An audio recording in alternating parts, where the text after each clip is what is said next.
ओम विश्वेश्वरीं जगद्धात्रीं स्थितिसंहारकारिणीं निद्रां भगवतीं विष्णुतलां तेजसा प्रभो। नमस्कार, मैं हूं आचार्य डॉक्टर विक्रमादित्य और आपका स्वागत है हमारे चैनल आचार्य वाणी में। ग्रहों का परिवर्तन हर क्षण होता है। कभी यह परिवर्तन किसी किस्मत को जगा देता है, कभी चलती हुई गाड़ी को रोक भी देता है ये परिवर्तन।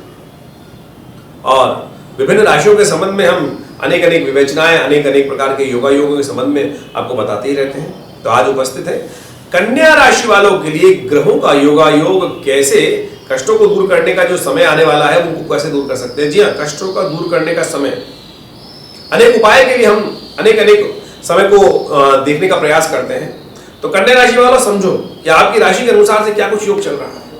आपकी राशि के अनुसार से यदि गोचर को हम देखें, आपकी जन्मपत्री में तो बहुत कुछ योग हो सकते हैं। जन्मपत्री में अनेक योग बनते हैं, उन सबको भी समझने की आवश्यकता होती है। ग्रह दशाएं चल रही हैं, विंशोत्तरी योगिनी, अनेक प्रकार की दशाएं चलती हैं। लेकिन हम गोचर के माध्यम से तो आसानी से समझ सकते हैं कि किस व्यक्ति के लिए कैसे कुछ योग है, कहां सफलता के लिए योग बनने वाले और कहां यह समय भारी होने वाला है। तो कन्या राशि वालों, कई मामलों में आपके लिए बहुत बढ़िया समय चल रहा है, कई मामलों में आपके लिए कुछ कष्ट का योग भी चल रहा है। वैसे जो शनि परिवर्तन की तरफ गए हैं, आपके लिए एक अच्छी बात करने वाले हैं, बहुत बढ़िया, कि आपके नुकसान को बंद करने वाले हैं। आप पे जुर्माना नहीं होगा, आप पे नुकसान नहीं होगा, लेकिन कई प्रकार के योग भी कष्ट देने वाले हैं। आपकी वाणी में कुछ दोष उत्पन्न कर सकते हैं, और ये वाणी का दोष जो है ये कई प्रकार की समस्या है। आप बोल जाएंगे कुछ और इस समय में ऐसा हो सकता है कमिटमेंट कर लिया, या पता नहीं, आपको पता भी नहीं चलेगा कि आप क्या बोल गए, और जब बोल जाएंगे तो उसके बाद उसको पूर्ण करने के लिए आपको अनेक फिर कष्ट होंगे कि भैया ये तो कह दिया था हमने, नहीं हो पाया, या आपने पता नहीं चला, किसी से बात चल रही थी, कुछ मुंह से पता नहीं क्या निकल गया, कमिटमेंट भी हो गया या कुछ निकल गया। तो ऐसे समय में आपको सावधान रहने का प्रयास करना चाहिए। इस समय ग्रहों का योगा योग जो है वो आपकी वाणी से आपको दोष उत्पन्न करने के योग दे रहा है। तो आपको सबसे पहले सावधान होते हुए कार्य करने की आवश्यकता है, क्योंकि ग्रह दिखाते हैं। और दूसरा, शनि का जो परिवर्तन हुआ है अभी गोचर में, कई प्रकार से हमने वीडियो उपस्थित किए, उसमें बताया कि कैसा रहेगा समय, किस प्रकार से रहेगा, कौन सा ग्रह करेगा। तो अभी समस्याओं को हम समझें तो शनि का परिवर्तन जो हुआ है, जहां एक तरफ आपके खर्चों को कंट्रोल कर रहा है, जहां आपके जुर्मानों को बंद कर रहा है, वहीं आपकी सेहत को खराब करने का योग बना सकता है। सेहत के लिए आपके शत्रु उत्पत्ति करने के योग बना सकता है। तो उनसे आपको सावधान रहना पड़ेगा। ठीक है, आपको कोई लाख बुरा चाहे आपका नहीं कर सकता है, लेकिन उनकी संख्या जो है लगातार एक के बाद एक, और जब संख्या बढ़ जाती है तो फिर शत्रुओं की, तो फिर आपकी अनेक परेशानी उत्पन्न होने के योग बन सकते हैं। एक बीमारी ठीक नहीं की दूसरी फिर आपको परेशान करने आ गई। तो ये योगा योग चल रहे हैं इसको लिए, और शास्त्र कहता है कि शरीर माध्यम खलु धर्म साधनम। तो आपको सबसे पहली आवश्यकता है कि इस समय ऐसा कुछ उपाय किया जाए कि जो आपको बहुत बढ़िया तरीके से रक्षा कवच प्रदान कर सके। यदि हम रक्षा कवच रख ले, फिर आए कितने ही शत्रु हमारा क्या बिगाड़ लेंगे।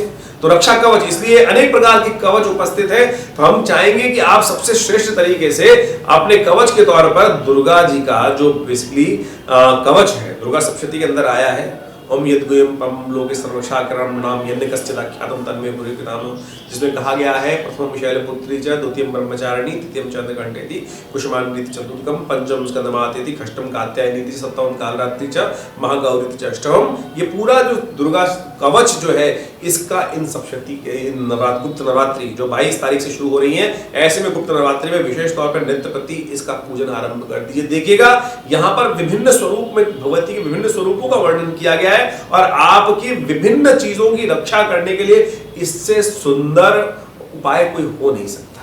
मां भगवती जी का दुर्गा कवच नित्य प्रति पाठ करना शुरू कर दें, और साथ साथ अपने रोगों को ठीक करने के लिए, क्योंकि शनि महाराज रोग उत्पत्ति करने के योग दे रहे हैं, और उसको कैसे ठीक करेंगे उसके लिए भगवती का मंत्र है रोगान शेषान न बहंसि दुष्टा रुष्टा तु कामान सकलान न भिष्टान त्वामाश्रितानां न विपन्नराणां त्वामाश्रिताया श्वेतां प्रयान्ति।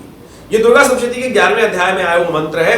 यदि इस मंत्र का आप इन दुर्गा गुप्त नवरात्रि के दिनों में केवल यज्ञ कर ले या जप कर ले, तो कहा जाता है बिल्कुल, यदि नित्य प्रति काली मिर्च के द्वारा यदि इसका यज्ञ कर लिया जाए तो असंभव से असंभव कोई ग्रहों का कष्ट का योग है, स्वास्थ्य के दृष्टिकोण से वो बिल्कुल ठीक हो जाता है। हमने बिल्कुल इसका नित्य प्रति करके देखा, जहां बिल्कुल कई भारी कष्ट अवश्यम भावी थे, बिल्कुल कोई और उपाय कर नहीं सकता था, ठीक कोई और मंत्र कार्य नहीं कर रहा था। ये दुर्गा सप्तशती का जो मंत्र है 11वें अध्याय वो भगवती रोग नाशिनी का मंत्र जो है, रोगान शेषान न पहंसि तुष्टा रुष्टा तु कामान सकलान अभिष्टान त्वामाश्रितानां न विपन्नराणाम त्वामाश्रिताया श्रद्धां प्रयान्ति। और साथ साथ जो शत्रु लगातार बढ़ रहे हैं तो उनका शमन करने के लिए भी भगवती महाकाली के मंत्रों को कुछ जप कर लीजिए। देखिए आपके कष्टों को दूर करने का अद्भुत योग बनेगा। और उन चीजों को करने के लिए यदि बेसिकली पीली सरसों का उपयोग करें तो बहुत सुंदर रहेगा। पीली सरसों के द्वारा यदि यज्ञ करते हुए इन मंत्रों का यदि सर्वा बाधा प्रशमनं त्रैलोक्यस्य अखिलेश्वरी एवमेव तयाकारिं अस्मद्वैरी विनाशनम, दुर्गा सप्तशती की 11वें अध्याय में ये भी मंत्र आया है। और तब देवताओं ने इस मंत्र के द्वारा भगवती की स्तुति करी तो उनके समस्त कष्टों को शमन करने के लिए अद्भुत कार्य हुआ, शत्रुता समाप्त हो जाए। देखिए भाई, शत्रुता यदि किसी व्यक्ति के मनोभाव में शत्रुता ही होती है, उसी को तो समाप्त करने का प्रयास करना है। तो ये गुप्त नवरात्र जो है विशेष तौर पर बहुत चमत्कारी है और आपके कष्टों को दूर करने के लिए हमने आपको बता दिया। और ऐसे में एक काम कीजिए, क्योंकि केतु महाराज जो है आपके जिस प्रकार से बैठे हैं आपके गोचर में, वो आपके वाणी से दोष उत्पन्न करने के योग दे रहे हैं और वो आपको कहीं फंसा भी सकते हैं, क्योंकि आप पता नहीं कब क्या आपके मुख से निकल जाए। और ये करीब करीब जो अभी 6 महीने का समय बाकी है केतु का यहाँ ट्रांजिट होने से पहले तो वो आपके कष्ट देने के योग दे रहा है। तो उसके लिए सबसे श्रेष्ठ रहेगा कि भगवती का एक मंत्र है, या देवी सर्वभूतेषु बुद्धिरूपेण संस्थिता नमस्तस्यै नमस्तस्यै नमस्तस्यै नमो नमः। इसका भी इन नवरात्रों में, विशेष गुप्त नवरात्रों में विशेष तौर पर जप करने का प्रयास कीजिए। देखिए आपके कष्टों को दूर करने के लिए हमने सब प्रकार से बहुत छोटे छोटे उपाय आपको बताने का प्रयास किया है। ये सरलतम उपाय है, सरलतम उपाय है। जी हाँ, क्योंकि आमतौर पे उपाय के नाम पर हम ऐसी विडंबनाओं में फंस जाते हैं, कुछ टोटके कर दीजिए। आमतौर पर आज जितने भी चैनल्स पे लोग कर रहे हैं वो सब टोटके बताए जा रहे हैं, ना कोई उसका औचित्य नहीं, कोई शास्त्रोक्त नहीं है, कुछ भी लेकर बता देते हैं लोग। अभी हमने एक दिन कुछ टीवी पे बहुत सारा कोई बता रहा था कि भगवान का बच्चा पास नहीं होता है तो पान के पत्ते पर या बेलपत्र को पत्ते पर उठा के शिवलिंग पे चिपका दीजिए। अरे भैया, भगवान है साक्षात शिव विग्रह है भगवान का, क्या मजाक कर रहे हैं हम? भगवान को प्रतिष्ठित करते हैं। यदि मैं कहूंगा कि आपका बच्चा आपके ऊपर गोंद लेकर, शहद लेकर कोई पत्ता ही चिपका दे तो आप कहेंगे क्या बदतमीजी हो रही है। हम भगवान के पास ऐसे मजाक करने के लिए शास्त्र में कहीं वर्णित नहीं है। श्रद्धा विश्वास, राजाओं का राजा परमात्मा श्री विग्रह हमारे समक्ष विद्यमान है और हम उनके साथ इस प्रकार की धृष्टता करने का प्रयास कर रहे हैं, ये उपाय कर रहे हैं या पंडित जी क्या बताने का प्रयास कर रहे हैं। तो तथाकथित तौर पे कुछ लोग जो आज धर्म को अधर्म की तरफ ले जाने का प्रयास कर रहे हैं। आप बुद्धिमान है, मेरे तो एक मानना ही है हमारा तो कि सबसे ज्यादा जो श्रोता होता है, दृष्टा जो दर्शक होता है वो सबसे बुद्धिमान होता है और वही विवेचना करके ये बता सकता है कि वक्ता तो कुछ भी बोल सकते हैं, वक्ता कुछ भी बोल सकते हैं, लेकिन जो सुनने वाला है और साथ साथ दृष्टा जो है, जो श्रोता है, वही सबसे बुद्धिमान है। आपकी बुद्धिमत्ता का ही आपको प्रयोग करने की आवश्यकता है, नहीं तो कुछ भी अनेक प्रकार से उपाय लोग बताने के लिए अपने अनेक प्रकार से पता नहीं धर्म को पदभ्रष्ट, आपको ही पदभ्रष्ट कर देंगे। देखिए मूर्ति पूजा में एक बात समझ लीजिए, मूर्ति पूजा में सनातन पद्धति के अनुसार से एक बात समझिए कि अनेक अपराध भी शास्त्र में बताए गए हैं। ये इस प्रकार का पत्ता लेकर चिपका दे भगवान शिवलिंग पर उठाकर, ये उपाय आप एक तरह से दृष्टता कर रहे हैं, गलत कर रहे हैं, फिर आप दंड के भागी भी बनेंगे। भगवान का सबसे पहले श्रद्धा विश्वास के साथ आप शिष्टाचार के साथ उपाय करने का प्रयास करें। मां भगवती समस्त प्रकार के कष्टों को दूर करने को बनाती है। फिर एक बात और समझ सकते हैं कि या तो फिर इतने भक्त हो, ये जो रामकृष्ण परमहंस की भक्ति थी जिस प्रकार से कि नीचे का कपड़ा ऊपर, ऊपर का कपड़ा नीचे, उस वक्त या तो ऐसा भाव रख ले।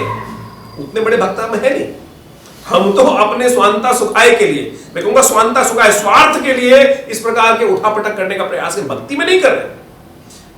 भक्ति में करें, आपका बच्चा हो आपकी भक्ति में है, छोटा अबोध है, वो आपके ऊपर चढ़ जाए, आपके ऊपर पेशाब भी कर दे, तब भी आप प्रसन्न हो जाते हैं। लेकिन जब व्यक्ति बुद्धिमान हो जाता है, बड़ा हो जाता है, तब ऐसी दृष्टता करने का मूर्ख है।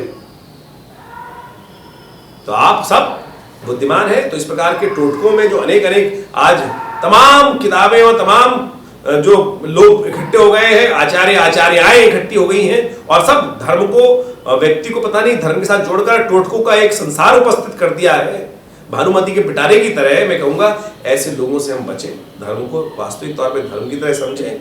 और हमने आपको समक्ष गुप्त नवरात्रि के अवसर पर जो जो आपको उपाय करने चाहिए आपकी राशि के अनुसार से ग्रहों की गणनाओं को बताते हुए आपके समक्ष वो रास्ते उपस्थित किए हैं। आशा करते हैं आप अपनी बुद्धिमत्ता से उन सब चीज़ों को समझेंगे और आपके जीवन में कल्याण का मार्ग प्रशस्त करेंगे। अगर कुछ हमने उल्टा सीधा बोल दिया हो तो हमारी वो उसमें क्षमा करें, लेकिन एक मन का भाव था जो आ गया हमने आपके समक्ष उपस्थित कर दिया, लेकिन धर्म को वास्तविक तौर पे समझा। परमात्मा भगवती समस्त प्रकार के कष्टों को दूर करने का सुंदर योग बनाने वाली है। तो गुप्त नवरात्रि का बहुत सुंदर योग बन के आ गया है 22 जनवरी से। तो ऐसे में उसका पूर्ण लाभ लेने के लिए आप समय का सदुपयोग करें, आपके जीवन में कष्ट दूर होंगे। तो ये उपाय करें। नमस्कार।